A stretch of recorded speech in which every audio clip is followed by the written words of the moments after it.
Eddie George. Time now for Say What? Andy Reid has finally won his first Super Bowl, so of course he was asked what he was doing after the game to celebrate. Say what? How does Andy Reid celebrate tonight? Well, yeah, I mean, I joked about it. I'm going to have a double cheeseburger tonight with extra cheese. He ain't lying either. he said in a different interview might have an extra patty on it as well. You deserve it, Andy. Anything you want. A lot of meat, Andy. Take it in. Man, give me 2 pieces of cheese. Hook it up. Let's go. Pretty sure it's probably in LIV. Yeah, go ahead. What'd you eat post-Super Bowl? Post-Super Bowl celebratory meal. What was it? I can't even remember, Jen. It was all a blur. I mean, we were Remember what you drank? we were at We're the on party, the same page. at the hotel where we were staying at the entire week. Once I showed up to the party, I don't remember what happened. I just know that we had a good time. You had a good time. The party that you have, I suspect this. I don't know, but I suspect this. The party that you have at your hotel after you win the Super Bowl is probably a lot better than the party that the 49ers had last night at their hotel when they lost. I would imagine so. Just saying. No question. It's a little needle to Eddie. Yeah, it is. I felt that. I feel like that was uncalled for. I mean, I feel like that was... Well, it's bad enough He's wearing the ring right now. blinding the guy with his ring all morning. When that story was going, I was like, oh, Let's see how it's going. Oh, man.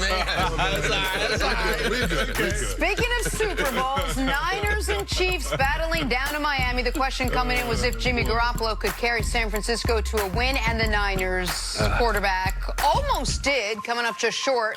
Jimmy G finishing up 20 of 31, 219 yards, 1 touchdown, but he had 2 costly interceptions. Here is Garoppolo after a disappointing Super Bowl loss.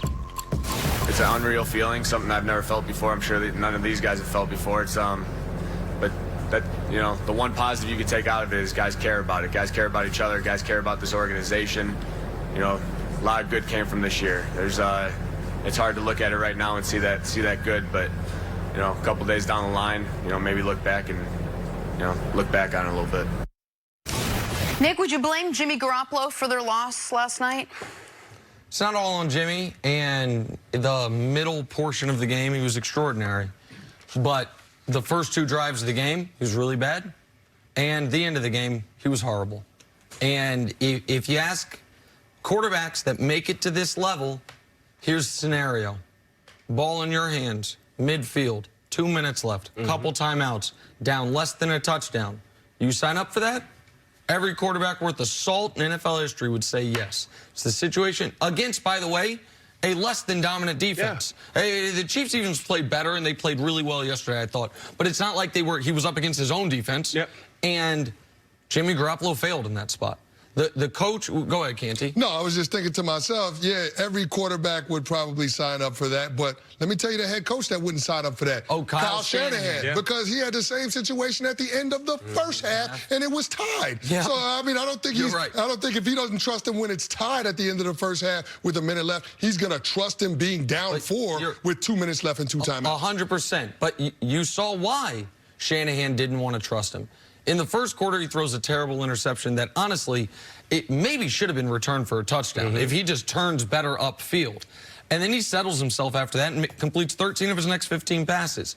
But can we show America what he did after that in the final 12 minutes of that football game? There's Patrick on the right. Patrick was perfect, of course. That passer rating's 2.8. I remind you, you get 39.6 for spiking the football. It's 2.8. It was 3 yards per attempt, a pick to officially end the game, and on the drive of the game, first down, ball batted down. Second down, almost throws a pick. Right. Third down, Emmanuel Sanders, open. We traded for him. Perfect. Absolute Hollywood moment. Oh, no.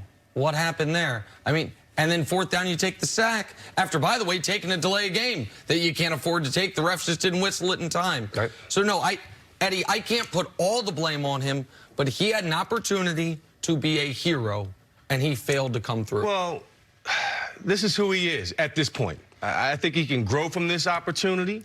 I think he can, given the experience now, being in the postseason, playing in a big game, he can become a better player. But this is who he was, and Kyle Shanahan knew that. He didn't want to put him in this situation.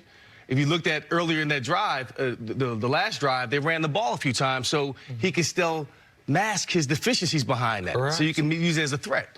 So he's not going to line up the 5 wides and beat you with that. So it's not all on him. I think it all comes down to Kyle Shanahan, to your point. You know, right before halftime, chose to not use his timeouts, you know, chose to take a knee, was satisfied going into halftime. And your team feeds off of that energy.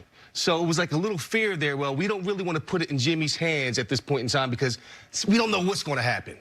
And at the end of the game, again, to your point, down by 4, the play calling wasn't right, but he had his opportunities to strike when he did, but he didn't do it.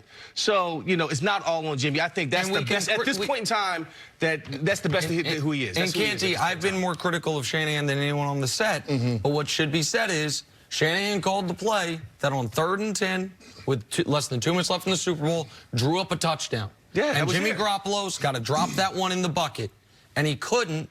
And now Shanahan did some other things early in the game I'll criticize, but that play was drawn up and that play was there. And he was double covered and he had him beat. And I mean, that's a big overthrow. That's an overthrow by 5 yards. Yeah, and that's why I can't blame Kyle Shanahan for the loss. I have to look at Jimmy Garoppolo, and that was the conversation coming into the Super Bowl, whether or not he was going to make the plays that he was going to have to make in order for his team to have a chance. And that 3rd down throw is one of those plays. I mean, we've seen Eli Manning lead a game-winning drive to make one of those throws. Tom Brady, same thing. Yep. So we've seen some of the great quarterbacks come up with those big moments in the biggest stage the game has to offer. Jimmy Garoppolo, to me, if you're going to be viewed as a franchise quarterback, you have to make those plays. To me, Jimmy Garoppolo is a good, not great quarterback. You need all the other areas of your team to be above average. But you had a 10-point lead. You had a 10-point lead, but they didn't run the football barely. But here's my point. They didn't run the football, but here's the thing. The first 2 drives in the 4th quarter, you had a 5-and-out, you had a 3-and-out. So at some point, when you have a double-digit lead, you have to be able to have some offensive productivity. And if you're not running the ball, well, that means he's giving the ball to the quarterback. Go out there and make the plays to keep drives going and try to get some points on it. He couldn't do it. And ultimately, he was in a situation down 4 with 2.5 minutes left to go, and he couldn't lead that game-winning drive. So, yeah, no matter how you slice it, to me, you have to put it on Jimmy Garoppolo. But when you have a 10-point lead with a team that runs the football as effectively as the San Francisco 49ers, that's their blueprint. That's who they are. You got to close the game. They know who Jimmy G was. I mean, he's not going to lead a miraculous comeback. You know that.